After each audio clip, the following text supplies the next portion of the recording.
Okay, I want to thank everyone for gathering here today. I think it's a very exciting celebration, really, about what we're doing to be a more resilient community. You know, we have our Office of Climate Change dealing with our climate crisis, our climate emergency, and how do we, as an island city, become more resilient, more energy efficient, and really looking at renewable energy.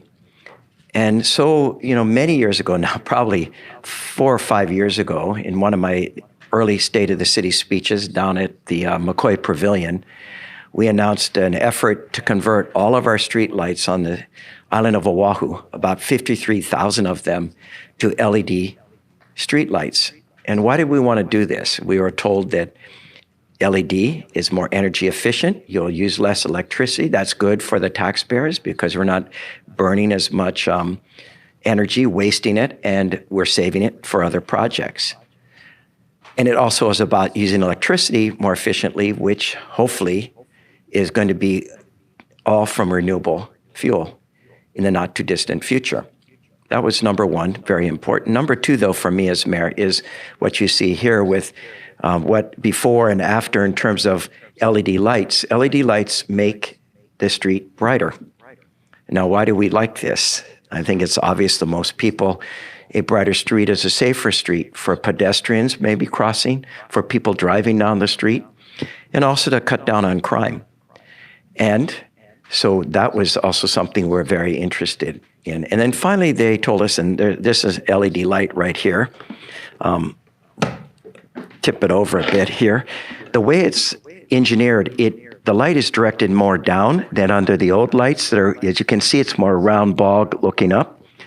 And so we do have shearwaters and other seabirds that sometimes become disoriented by the light, and that this light being more focused down would help protect those birds. And so we liked all of that. And we started the initiative of the process of putting out an RFP to have these streetlights converted. And we wanted to do it through a public-private partnership. We talk a lot about it, and we actually, okay, that's a legitimate siren. It's the 1st of October. Whew. Anyway, don't record that part. No. So we started the process, and there was some opposition to our efforts, talking about zombie light and blue light and, you know, impact on Mauna Kea and the astronomy from Honolulu. And so we stepped back, listened to the input of the community who is raising these issues, and we went out a second time. And we did the RFP, and we selected Johnson Controls, and a private company that said, we'll put up these streetlights for you. The City and County of Honolulu employees do not have to do it. We will do it for you. And we're going to do it free. But you're going to pay us back through your energy savings through a number of years. And I've been told it's around 10 years. And at that point, you'll have paid us back for our efforts. And then they become yours. And you no longer have to pay, but you still have that energy savings that accrues. And I like that. This is an example of a public-private partnership that works. And they went and got the financing for this project from a local bank, First Hawaiian Bank. And I think the amount, it's quite tremendous. It's a large amount financed by the bank. Where is that? $46.6 million loan from the bank to Johnson Controls, and then it's paid back through the energy savings from us over a period of time. And so we went forward, and these guys were awesome. Johnson Controls got the project done. It had a schedule, and it's 99.9% completed. There's like, how many lights, Josh? 70 lights that are on private. We don't know if it's private or public roads, I guess, and we don't go on private roads and start replacing street light infrastructure unless it's ours, because we don't want to get in any kind of trouble. But it's basically completed.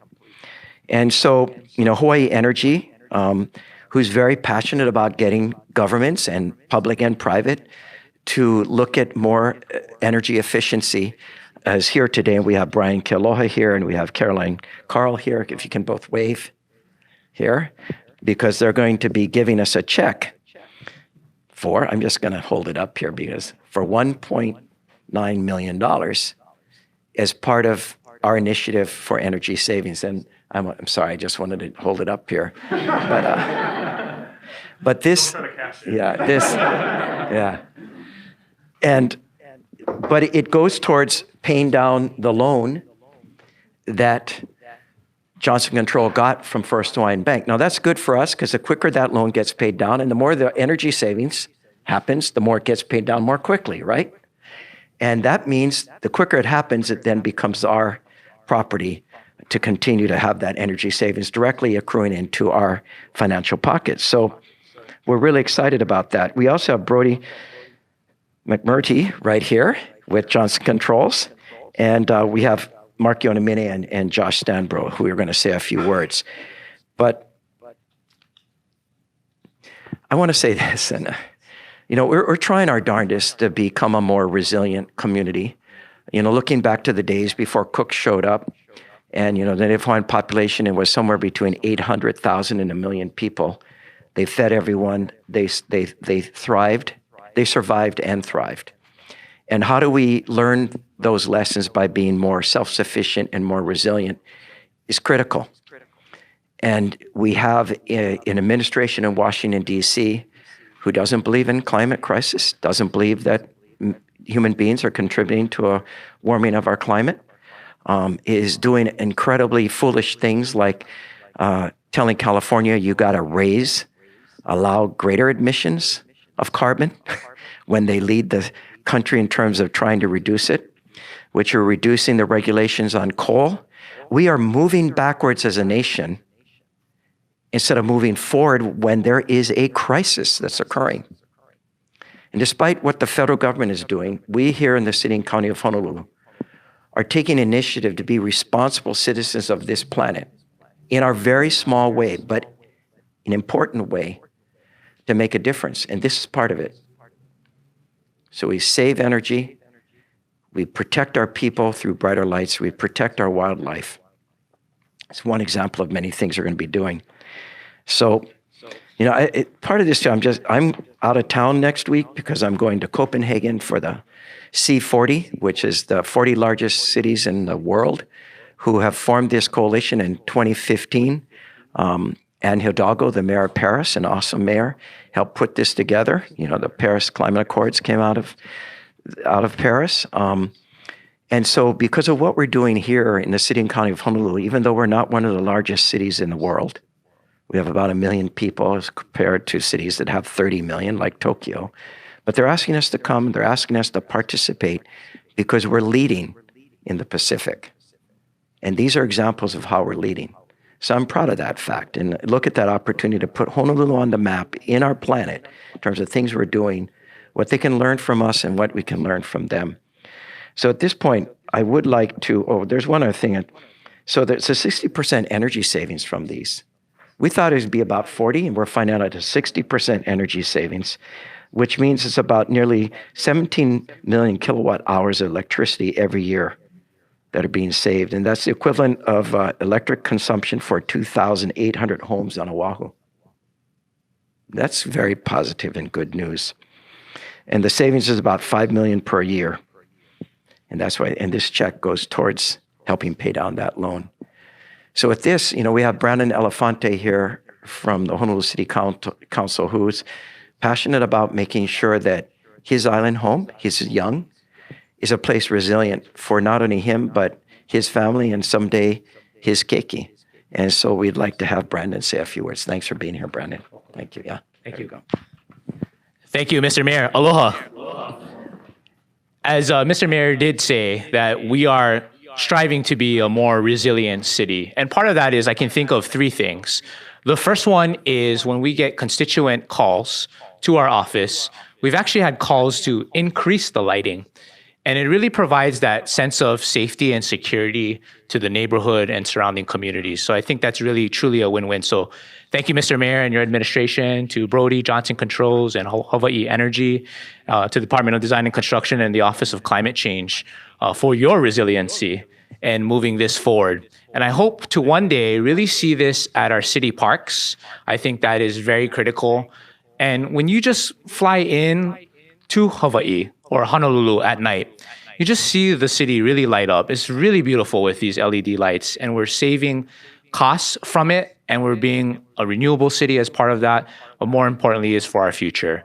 So thank you again. I look forward to more LED lightings across our parks and throughout our city streetways. Thank you. And you, Brian, stay one second. So he mentioned a point about increasing our lighting, and LED lighting makes it brighter. But the other thing, we have the ability through Johnson Controls to adjust lighting. So for right now, we can dim it a little bit or even make it brighter. So let's say there's a tsunami alert in the middle of the night and we want people to be able to see better. We can actually ramp up the lighting through a controlled system, which addresses your constituents saying we want brighter light, and we can adjust it. We can also dim it to save energy at other times too. So that's something that, is very exciting, that we have this ability to control. Thank you for holding the microphone. Oh, you're very welcome. You're awesome. I don't charge for that. Josh, how come you don't do that? You work for me. But anyway, no. So we thought maybe we'd have Johnson Controls say a few words first, and then we'll go over to Hawaii Energy. So microphone's here. Maybe you announce your name and title. Sure. Brody McMurtry with Johnson Controls.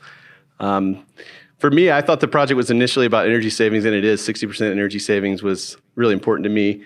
But now I have a 6-month-old, so as I'm walking her around in the stroller at 5:30 a.m. after she wakes me up, it's really just the fact that, we worked with Virginia Tech Transportation Institute to do some studies on, the reaction time that happens when you have an LED light, and you can tell the difference. You can actually see a small child or maybe a pig or a dog or something in the street. So, that safety factor is really important to me. And then also just my job. Basically, I have a green job. So, we had over 120 hands that touched this project and went out at night and replaced these lights. And it's the same with all of our green jobs here. I think about the oil tanker that comes in when I'm out in the water surfing. It's got, oil in it, but to me, it leaves, it's not empty, right? It's full of cash and jobs. We put like $5 billion into that tanker every year. So every project like this, whether it's LED lighting or solar, or an energy efficiency retrofit for air conditioning, whatever it may be, it's creating jobs here. And so we're really appreciative. And I know all of our local partners are really appreciative as well. All the electricians, thank you for all your work on this job. The other thing that I wanted to call out Brody on is, I was amazed. I live on a little tiny street, Terrace Drive, one way. One night, it's yellow light. Next night, it's white light. I thought, when did that happen? And I bet you, all of you, I never saw ladders or trucks replacing these fixtures, but it happened almost seamlessly, quietly in the middle of the night with very little impact on traffic or anything else.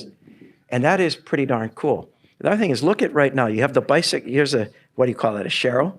You hardly can see it before, now you can see it. That means bikers, people riding at night to go to and from work are safer.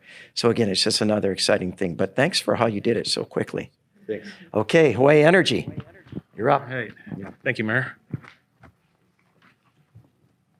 I noticed that too. I knew this project was happening, and all of a sudden one day it was yellow lights and the next day was white lights. So I was very excited to see that happen. But thank you all for being here today. All of you had a big part of this project, especially Mayor, your entire administration. Obviously, couldn't happen without the Department of Design and Construction, Resiliency Office. So we really appreciate the partnership, as well as Johnson Controls, who's been a real active leader in this clean energy space. Hawaii Energy, we help Hawaii's residents and businesses save money by saving energy. And this is just one of the types of projects we like to highlight and to reward really good behavior and incentivize this type of investment.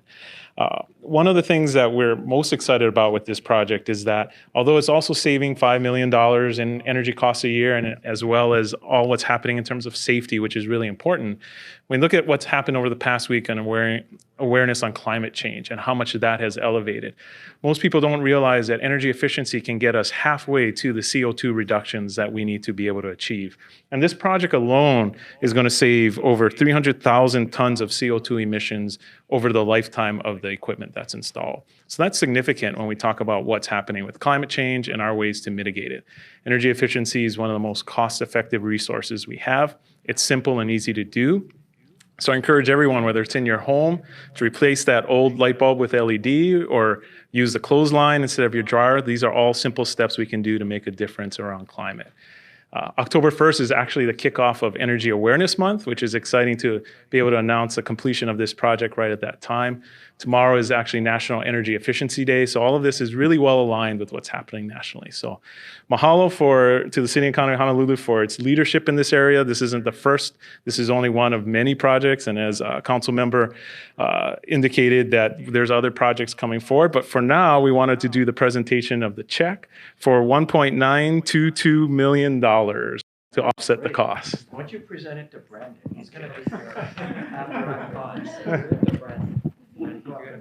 No, I want you to receive the check. Go ahead. Here you go, Brandon. All right. Thank you.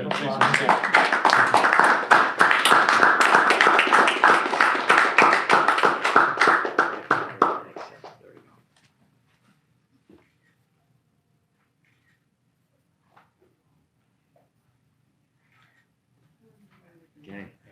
Thanks. Oh, sorry. One, two. Got it. Okay, couple more just Mark, you want to add your 2 cents about Mark is Deputy Director of DDC, who was the one responsible for the project, and maybe just say a few words. No, I just wanted to recognize Alan Lee. Alan Lee is our mechanical electrical division chief. I mean, he really did the heavy lifting, right, from cradle to grave. I mean, Alan, this was his project, so he should actually get part of this check, maybe. But we can't do that, so just take a picture with it. But yeah, really, if there's any technical questions, I mean, Alan can, he'll be able to answer it for you. Yeah. Thanks, Mark, and then finally, Mr. Blue himself. Yeah, right. Aloha, everyone. So it's Josh Stambro, the Chief Resilience Officer for the City and County of Honolulu. I think Mayor talked about how there was this, outreach to the community, this adjustment on the light lumens level too. I mean, there was some concern about the bright, and I know that Alan was informing me that essentially, just the arterials, the 10% of the really heavily traveled roads are at that 4,000 level in terms of the light, 3,000 for the rest of the residential areas. So, there was a dialogue and listening to the community to make sure that we got the right technology to achieve our goals. And those two twin goals are obviously reduce the cost of living on the island, bring our costs down and save energy, and then meet the climate crisis head on. 2 weeks ago, 1,500 people, mostly youth, marched at the climate strike to demand action and pour their energy into the streets.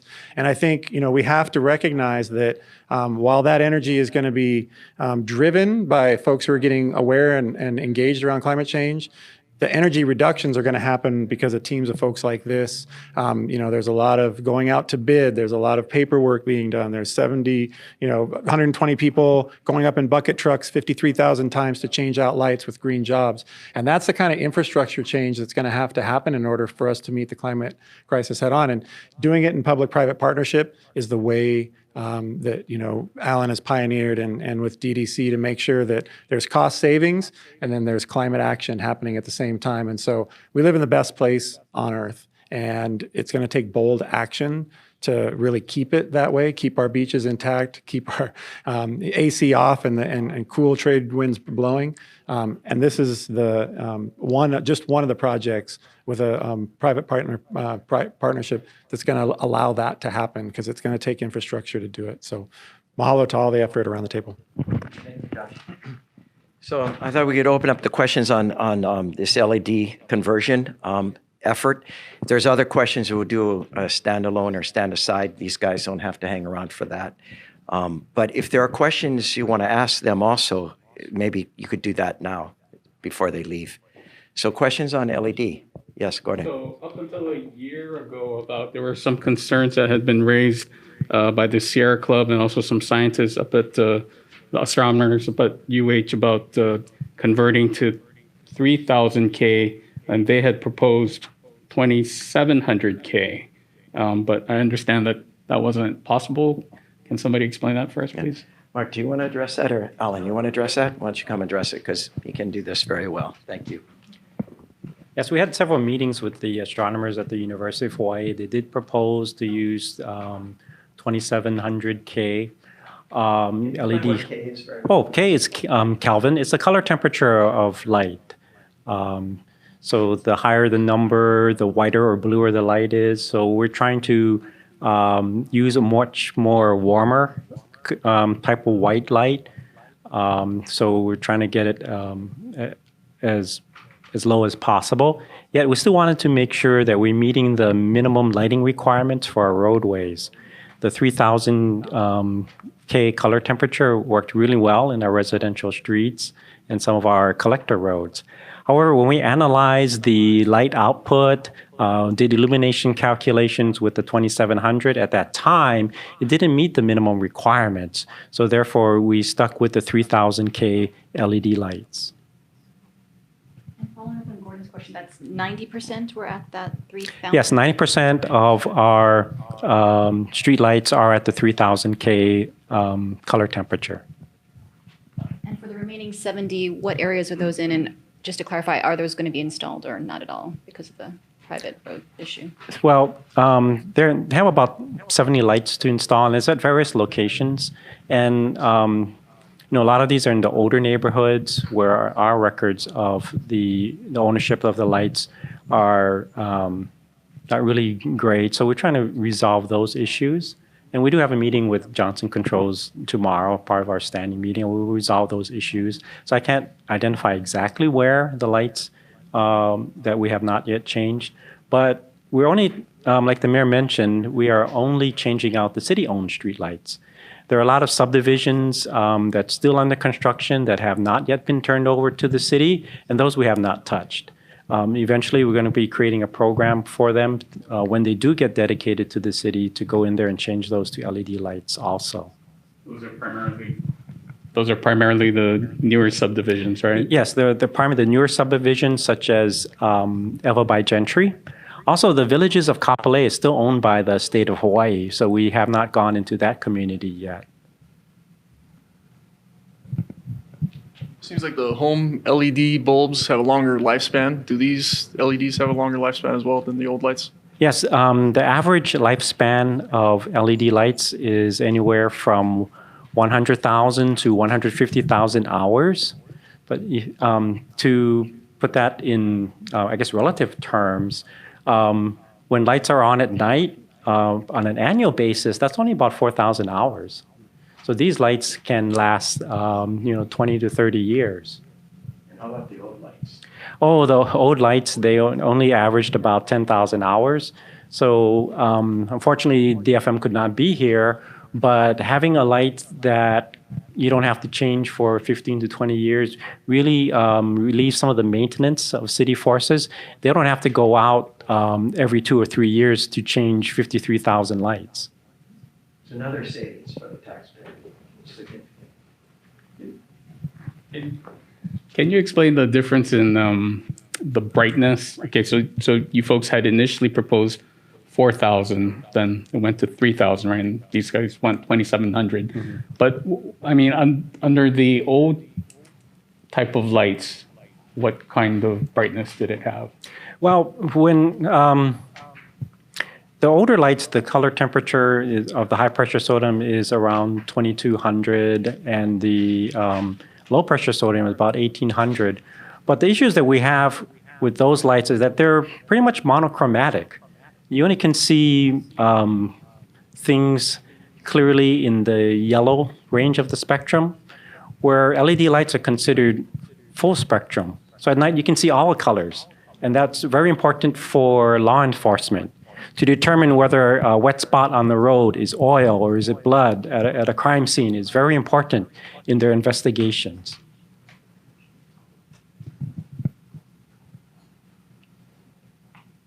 Well, keep ask him questions, he knows all the answers. It's amazing. The size of his piece is getting bigger. You start talking about how the waves go up and down. Yeah. So instead of the 0, I think my share is moving up this way. Thank you. Okay, any other questions?